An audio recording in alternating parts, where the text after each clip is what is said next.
Welcome back to अक्षर मंत्रा। बच्चों, आज हम सीबीएसई बोर्ड की एनसीईआरटी पाठ्य पुस्तक चैप्टर 3 रुचिरा से स्वावलंबनम को पढ़ने जा रहे हैं।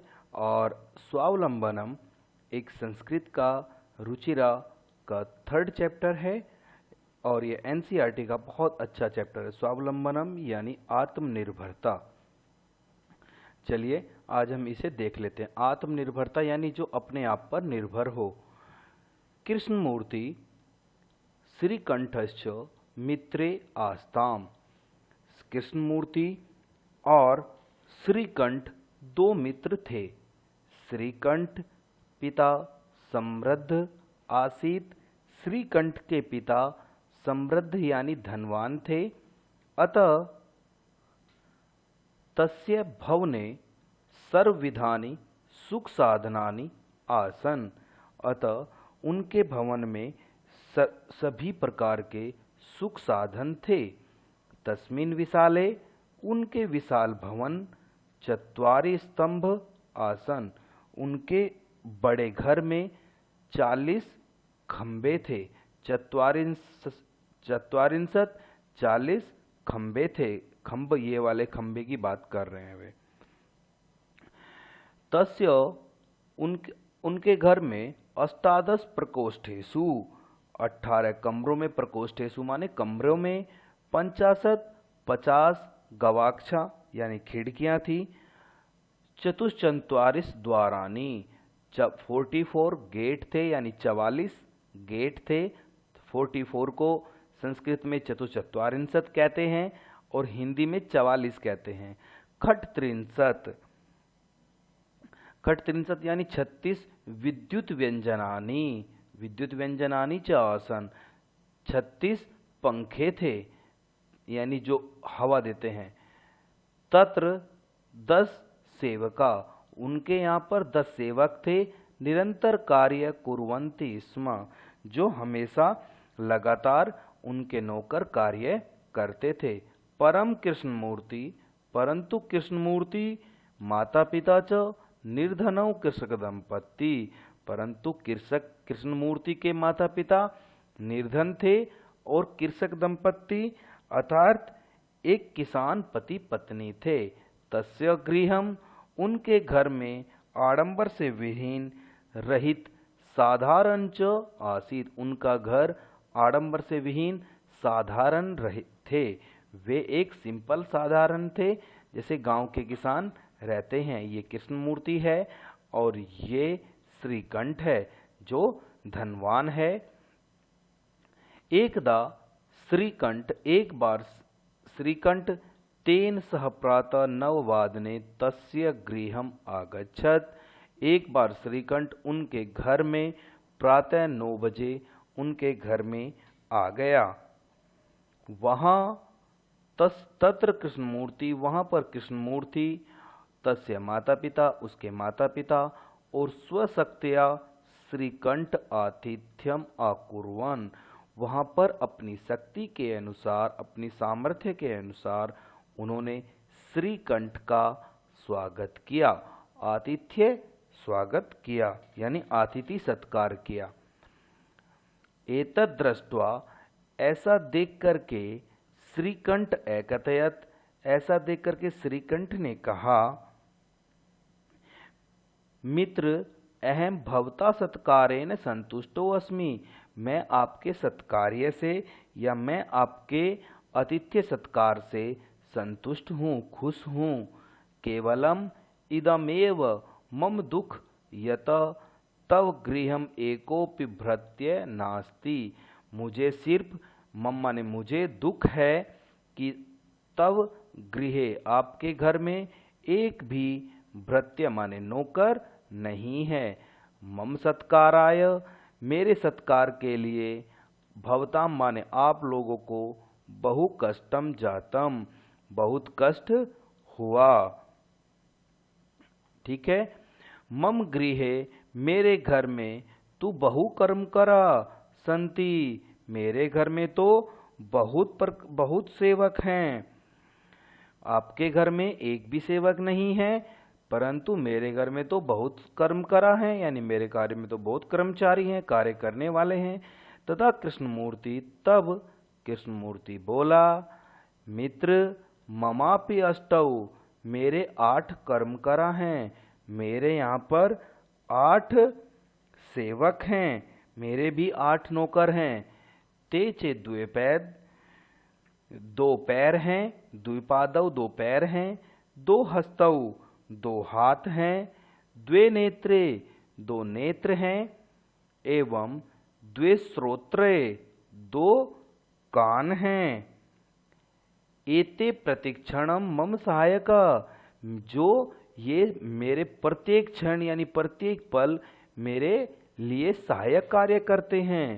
किंतु तव भृत्य सदैव सर्वत्र च उपस्थित भवतुम न शक्नुवन्ति, परंतु तुम्हारे नौकर सदा सब जगह उपस्थित नहीं हो सकते। तव त्वम तु स्वीकार्य भृत्याधीना, तुम तो अपने कार्य के लिए सेवकों के अधीन हो, तुम तो अपने कार्य के लिए सेवकों के अधीन हो।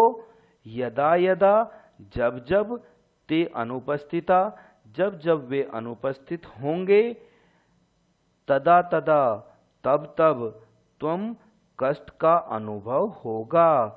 स्वावलंबने आत्मनिर्भरता, तो सर्वदा सुखमेव, आत्मनिर्भरता यानी अपने आप कार्य करने के लिए जो व्यक्ति अपने आप कार्य करता है वो हमेशा सुख ले भोगता है।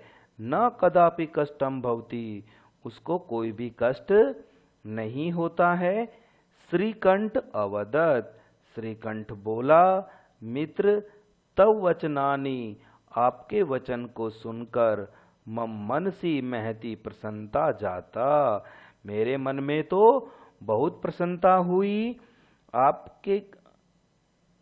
आपकी बात सुन करके मित्र, तुम्हारे वचन सुन करके मुझे बहुत प्रसन्नता हुई।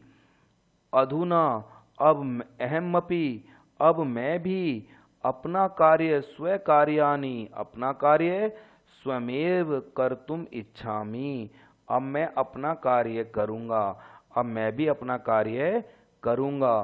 भवतुम, ठीक है, सार्ध द्वादश वादनम मिदम, 12:30 बजे हैं।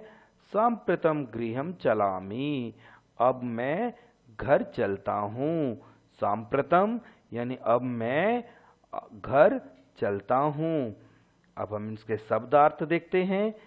समृद्ध यानी धनी, रिच 44 यानी 40, 40 अष्टादश यानी 18, 18 प्रकोष्ठेषु यानी कमरों में, इन द रूम 50 यानी 50 यानी 50, गवाक्षा यानी खिड़कियां, विंडो 44 यानी 44, 44 खट्त्रिंशत् यानी 36, 36 कृषक दंपत्ति, किसान पति पत्नी, फार्मर कपल। आतिथ्यम, अतिथि सत्कार, रेस्पेक्टिंग गेस्ट। कर्म करा, काम करने वाला, वर्कर। भवताम, आपके, योवर। भृत्य, नौकर, सेवक यानी सर्वेंट। शक्नुवन्ति, कर सकते हैं, एबल टू डू, राइट। और देख लेते हैं। स्वाद सार्ध द्वादश वादनम, 12:30 बजे, हाल पास्ट 12। सांप्रतम यानी अभी, अब मैं चलता हूँ। अभ्यास देखते हैं। उच्चारण कुरुत, उच्चारण कीजिए। विंशति, 63, विंशति माने 20, 63 माने 30, 44 माने 40, द्वाविंशति, द्वाविंशति यानी द्वा माने 2, विंशति माने 20 तो 22, द्वौत्रिंशत्, 2 माने 2, त्रिंशत् माने 30, 32। द्विचत्वारिंशत्, द्वि माने 2, चत्वारिंशत् माने 40, 40 और 2 42, 42। चतुर्विंशति, चतुर्विंशति माने 20 और चतुर माने 4 तो 24। त्रयत्रिंशत्, त्रय माने 3, त्रिंशत् माने 30 यानी 33। त्रयश्चत्वारिंशत्, 3 और 40, 43, 43।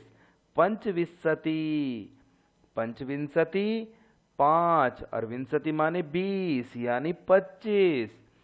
चतुर्त्रिंशत्, 4 और 30, 34।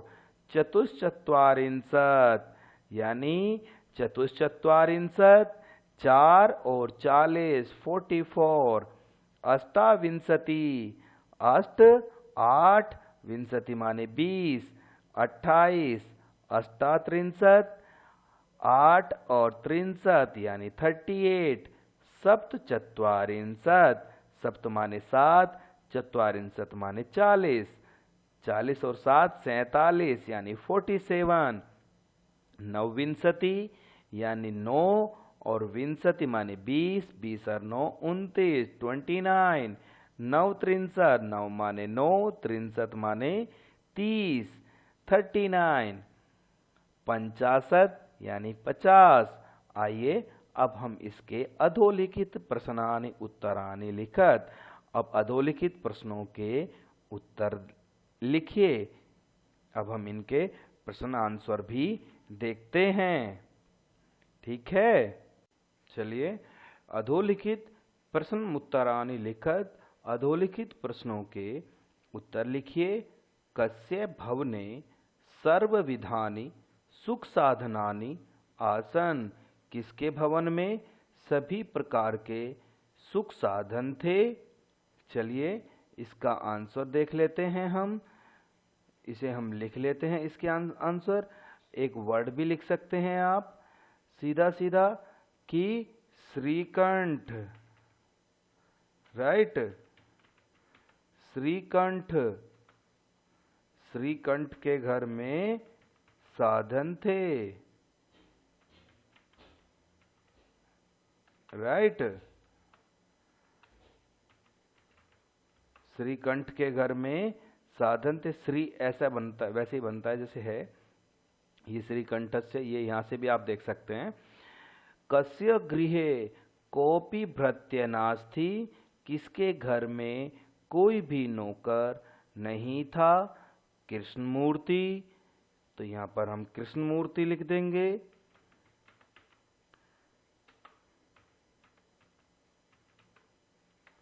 कृष्णमूर्ति, राइट, यहां पर हम लिख देंगे कृष्ण मूर्ति।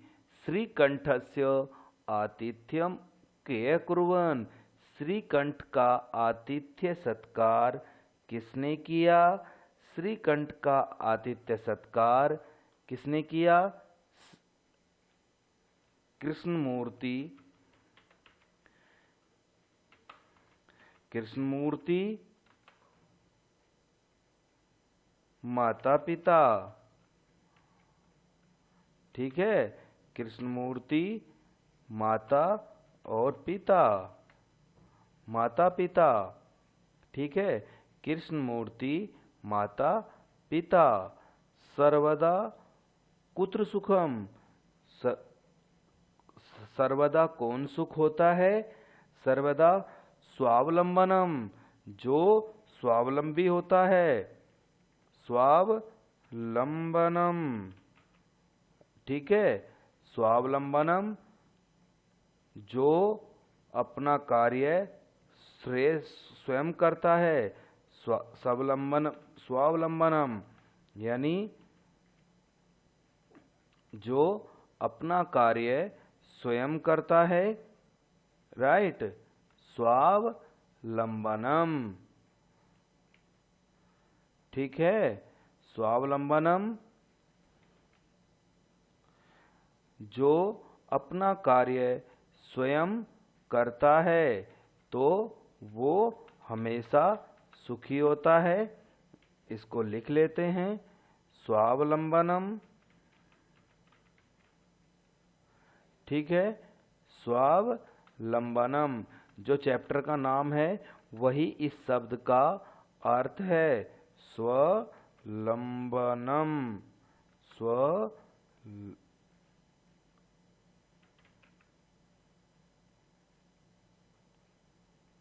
स्वावलंबनम, स्वाव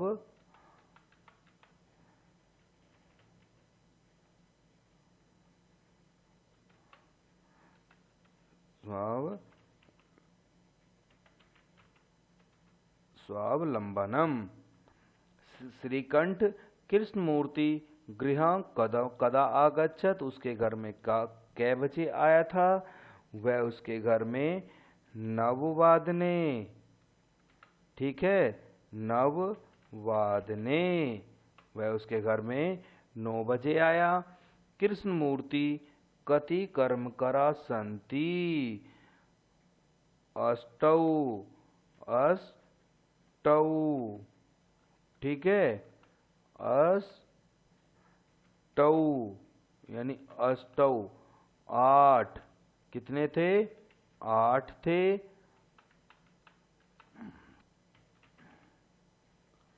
अष्टौ अष्ट, उसके घर में कितने थे? 8।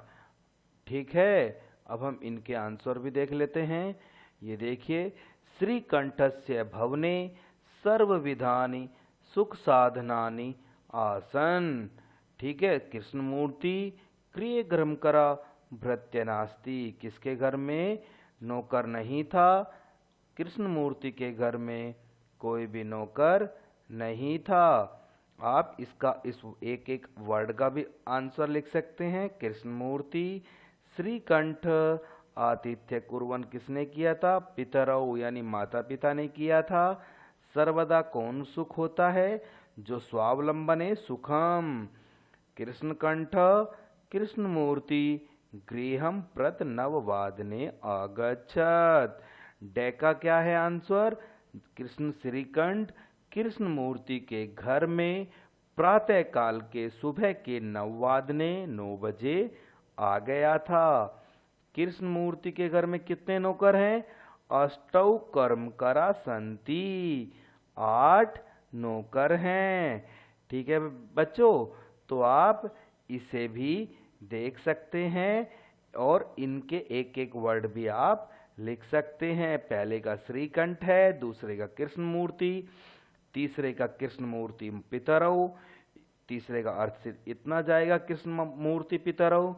सर्वदा कौन सुख होता है? जो स्वावलंबी होता है, यानी स्वावलंबी वर्ड। राइट, आप एक एक वर्ड भी आप इसका आंसर दे सकते हैं। राइट, तो सबसे पहला श्रीकंठ हो गया। ठीक है, दूसरे का कृष्णमूर्ति, तीसरे का कृष्णमूर्ति माता पिता, माता पितरौ, इसका है स्वावलंबने। श्रीकंठ कृष्णमूर्ति कै बजे आया था? प्रातः 9 प्रातः काल के 9 बजे। कृष्णमूर्ति घर में कितने हैं? अष्टौ। ये वर्ड भी आप आंसर डायरेक्ट इसके आगे लिख सकते हैं। चित्राणि गणित्वा तदत संख्यावाचक शब्दम लिखा। चित्र को गिन करके तदत उसके बाद संख्यावाचक शब्द को लिखिए। अब हम इनको लिखते हैं। चलिए ये देख लेते हैं हम। 1 2 3 4 5 6 7 8 9 10 11 12 13 14 15 16 17 18। कितना है? 18 है। तो हम इसे लिख सकते हैं। क्या लिख सकते हैं? ऐसे करके अष्टादश। ठीक है, अष्टादश, अष्टादश। राइट, अष्टदश। घटानी, घटानी। ठीक है, अष्टादश घटानी।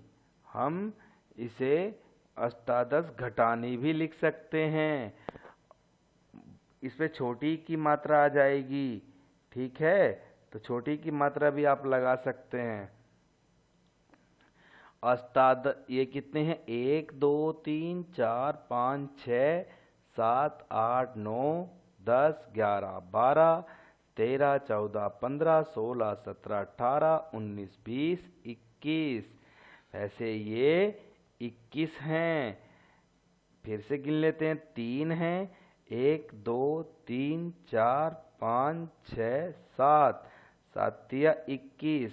यहाँ पर अष्टादश आम्राणी हैं, अष्टादश आम्राणी, परंतु ये 21 हैं और यहाँ पर ये गलत लिखा हुआ है, तो इसलिए हम इसे सही करके लिखेंगे। ठीक है, इसीलिए टीचर लिखता है 21 को लिखते हैं, क्या लिखते हैं? 1। हम पहले 1 लिख लेते हैं, फिर लिखते हैं विंशति, विंशति। ठीक है, विंशति। ठीक, 1 विंशति यानी 20 और 1 21, 1 विंशति। आगे चलते हैं अब हम। ठीक है, चलिए, ये 18 हो गए, इनको हम रफ कर देते हैं, दोबारा से देख लेते हैं, इनको देख लेते हैं। हम गिन करके लिखेंगे सही सही से। 3 है और 1 2 3 4 5 5 या 15 है, बिल्कुल सही लिखा हुआ है। पंचादश कंदुकेनी, ये बिल्कुल सही लिखा हुआ है, तो हम इसको भी कर लेते हैं। ऐसा भी सही, ऐसा भी मान लेते हैं। ठीक है, पंचादश कंदुकेनी, हम इसे भी लिख सकते हैं। पंच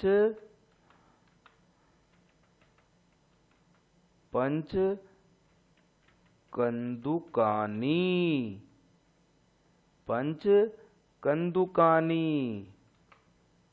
ठीक है, अब ये इनको भी गिन लेते हैं। 1 2 3 4 5 6 7 8 9 10 11 12। तो वैसे तो ये 12 हैं, तो 12 दूनी 24 और 12 तिया 36। ये 63 लिखा हुआ है, यानी गलत है, इसे भी हम सही करते हैं। चलिए, 36 को क्या लिखेंगे? पहले 6 लिखेंगे। 6 को क्या बोलते हैं? खट। फिर लिखेंगे 63, 63, 63। ठीक है, चलिए आगे देख लेते हैं। चतुर्विंशति कंचुकानी, ऐसे ही आप लिखते जाएंगे। 1 2 3 4, 4 हैं, पर एक लाइन में कितने हैं वो गिन लेते हैं। 1 2 3 4 5 6, 6 चौक 24, बिल्कुल सही लिखा हुआ है। चतुर्विंशति कंचुकानी, कैंची, 24 कैंची। 63 पत्राणी, पत्रों को गिनते हैं। 1 2 3 4 5 6 7 8 9 10 11, 11 दूनी 22 और 11 तिया 33। 63 पत्राणी, बिल्कुल सही लिखा हुआ है, परंतु हम इन्हें भी लिख सकते हैं। चलिए, हम इन्हें भी लिख सकते हैं। त्र्यो, ठीक है, त्र्यो। ठीक है, ऐसे करके त्र्यो त्रिंशत, त्र्यो त्रिंशत। इसके आप आंसर नीचे दिए हुए हैं। त्र्यो त्रिंशत। ठीक है, आप त्र्य ऐसे भी बना सकते हैं। त्र्य लिखा हुआ है इसमें, त्र्य, त्र्य माने 3, और त्रिंशत, त्रिंशत, ऐसे हम इसे लिख सकते हैं। ठीक है, त्रिंशत को ऐसे बनाओ, ऐसे बनाओ, त्रिंशत, ये देखिए त्रिंशत, त्रिशत, राइट, त्रिंशत। ठीक है, त्रिंशत। चलिए आगे देख लेते हैं अब हम। मंजूषात अंककानां कृते पदानि चिनोत। मंजूषा से अंक पद करके चुनिए। अब देखिए, चतुश्चत्वारिंशत्, सप्तविंशति, एकत्रिंशत्, पंचाशत्, अष्टाविंशति, त्रिंशत्, चतुर्विंशति। अब आप ऐसे भी आप चुन सकते हैं। चत्वारिंशत् यानी 40, तो 40 को आप यहाँ ले जाइए। सप्तविंशति यानी 7 और 20 27, तो इसको यहाँ पे करिए। एक त्रिंशत यानी 1 और 30 31, तो इसको आप यहाँ पर ले लीजिए। पंचाशत यानी 50, तो 50 को आप यहाँ पर लाइए। अष्टाविंशति, अष्ट और 20 यानी 28, आप सीधा सीधा यहाँ ले जाइए। त्रिंशत यानी 30, इसे आप इसके सामने ले जाइए। ठीक है, चतुर्विंशति, चतुर्विंशति कितना, 4 और 20 यानी 24, इसके आंसर भी देखिए लिखे हुए हैं। अष्टविंशति 28, त्रिंशत यानी 30। ठीक है, चतुर्विंशति यानी 24, पंचाशत यानी 50, सप्तविंशति 7 और 20 27, एक त्रिंशत यानी 1 और 30 31 31, एक त्रिंशत, चत्वारिंशत यानी 40। ठीक है, आगे चलते हैं। अगर कहीं गलत होता है तो मैं उसको बताता हूँ। चित्र दृष्ट्वा मंजूषात पदानि प्रयुज्य वाक्यानि रचत। चित्र को देख करके इन पदों की सहायता से वाक्यों का निर्माण करें, वाक्य बनाएं। कैसे बनाएंगे? एक किसान देख रहे हैं हम हल चलाते हुए, यहाँ पर 2 किसान खोद रहे हैं और यहाँ पर कुछ किसान कार्य कर रहे हैं, तो हम इसे ऐसे लिख सकते हैं। यहाँ पर लिखा हुआ है ऐसा कृषका क्षेत्रम कर्षति। यहाँ एक किसान क्षेत्र को खोदता है। दूसरे में लिखेंगे एतौ कृषकौ खनन कार्यम कुरुत। यहाँ पर एक किसान खनन कार्य करता है। और लिखेंगे एते कृषका, कुछ किसान धान को रोप रहे हैं। पहले में लिखेंगे एक कृषक क्षेत्रम कर्षति, एक किसान खेत को खोदता है यानी हल चलाता है। एतौत कृषक खनन कार्यम कुरुत, 2 किसान खनन कार्य करते हैं यानी फावल कुदाल से खोदते हैं। एते कृषका, यहाँ पर कुछ किसान धान्य को रोपते हैं। क्वेश्चन नंबर 6 भी देखते हैं हम, क्या लिखा हुआ है। अधोलिखितानां समयवाचकानां अंकाकानां पदेषु लिखत। इन शब्दों को देखकर समयवाचक अंक पद में लिखिए। 10:30 को सार्ध माने आधा, और द्वादश वादनम, वादनम माने बजे, द्वादश माने सार्ध द्वा यानी आधा, और 10 10:30, पंच वादनम, सप्तवादनम। ठीक है, तो आप इनको यहाँ पर इसका लिखा हुआ है, ये देखो, सार्ध द्वादश वादनम, सार्ध द्वादश वादनम, सप्तवादनम। ये 2:30 लिखा हुआ है, इसको देख लेते हैं हम 2:30 है या 3:30 है, क्योंकि कुछ मिस्टेक हो जाती है तो उसको देख लेना चाहिए। 2:30 ही लिखा हुआ है। सार्ध द्विवादनम, 2:30 यानी 2:30 एकादश वादनम यानी एकादश यानी 11 बजे। 4:30 यानी 4:30। सार्ध चतुर्वादनम, 1:30 सार्ध एकवादनम।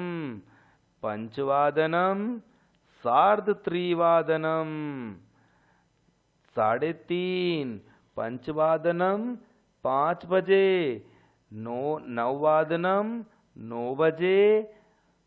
12:30 सार्ध द्वादशवादनम। अष्टवादनम 8 बजे। 7:30 सार्ध सप्तवादनम, 7:30 बजे। ठीक है, अब क्वेश्चन नंबर 7 देखते हैं। ये लास्ट क्वेश्चन है। मंजुषात् पदानि चित्वा रिक्त स्थानी पूरयत। मंजुषा से पद को चुन करके रिक्त स्थान पूरा करें। ऋतु कितनी होती हैं? 6 होती हैं, तो खड़ इसमें आ जाएगा। मास कितने होते हैं? 12 होते हैं, तो 12 मास। एकस्मिन मासे, एक मास में कितने दिन होते हैं? एकस्मिन मासे कितने होते हैं एक मास में? 63, 30। ठीक है, एक मास में 30 या 31 होते हैं। एक मास में 30, 63 भी आएगा और 1 भी आएगा, क्योंकि 30 भी होते हैं और 31 भी होते हैं। फरवरी मास में सामान्यतः कितने दिन होते हैं? अष्टाविंशति, 28 होते हैं। मम शरीरे, मेरे शरीर में कितने हाथ हैं? तो मेरे शरीर में 2 हाथ हैं। अब यहाँ पर इसका आंसर भी लिखा हुआ है। खड़ ऋतवा भवंती, 6 ऋतुएं होती हैं। मास में यानी महीने में 12 महीने होते हैं। एकस्मिन मासे, एक मास में 63, 30 दिन अथवा और 31 दिन होते हैं। फरवरी मास में सामान्यतः 28 दिन होते हैं। बच्चों, मम शरीरे, मेरे शरीर में 2 हाथ होते हैं। तो बच्चों, यह आपका चैप्टर पूर्ण हुआ। अगर आपको वीडियो पसंद आती है तो प्लीज़ लाइक, शेयर और सब्सक्राइब हमें ज़रूर करें। Thank you very much. जय हिंद, वंदे मातरम। हंसते रहिए, मुस्कुराते रखिए और अच्छे से पढ़ने के लिए दिल से धन्यवाद। जय हिंद, वंदे मातरम।